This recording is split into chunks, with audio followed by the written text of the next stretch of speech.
कैसरे room ने, हिरकल ने अपने दरबार में खड़ा करके कहा, अबू सुफियान अभी कलमा नहीं पढ़ते थे, तुम्हारा कोई रिश्ता है नबी पाक से, जिन्होंने मुझे भी खत लिखा है कि मुसलमान हो जाओ? कहने लगे हाँ मैं चचा हूं रिश्ते में। कहा वो कैसे है पैगंबर? तो अबू सुफियान कहते हैं चूंकि मैं मुखालिफ था, मैंने वो सारी बातें की जो हम उनके खिलाफ करते थे।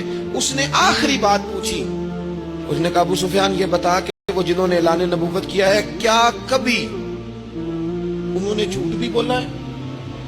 अबू सुफियान कहते हैं कि एक मिनट के लिए मैंने कहा कह दूं, मुखालफत थी ना, तो फिर मैंने सोचा ये तो अरब की वजादारी के खिलाफ है, अरब में से तो कोई झूठ बोलना पसंद ही नहीं करता, और फिर मैं अगर हुजूर को माज़अल्लाह जादूगर शायर कहूंगा तो शायद किसी को एक मिनट के लिए मुतवज्जे कर सकूं, और नबी पाक ने झूठ बोला है, ये तो मानेगा ही कोई नहीं।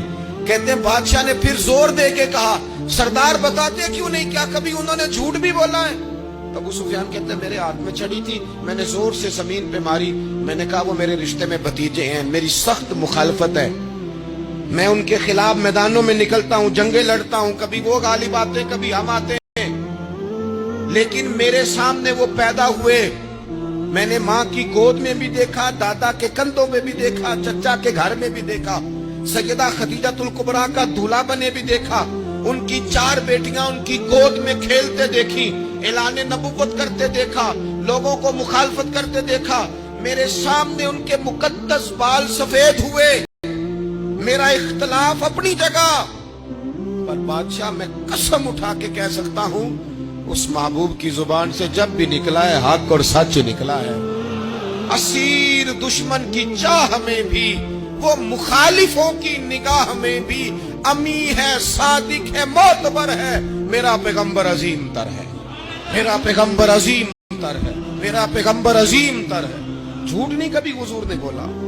कहते मैंने जवाब दिया तो सन्नाटा छा गया सारे दरबार में, कितने उसने सवाल पूछे, घंटों बाद हो सन्नाटा छा गया।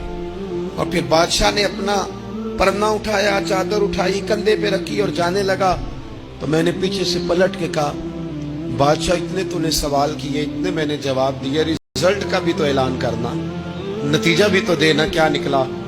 तो कहते हैं वो जा रहा था, वहीं खड़े खड़े उसने चेहरा मेरी तरफ फेरा और कहने लगा सरदार नतीजा तो निकल आया है, रिजल्ट तो निकल आया। जिस बंदे ने कभी बंदों से झूठ नहीं बोला वो ये झूठ क्यों बोलेगा कि मैं अल्लाह का रसूल बन के आया हूं? नतीजा तो निकल आया, बात तो क्लियर हो गई, अब आगे क्या जाना है?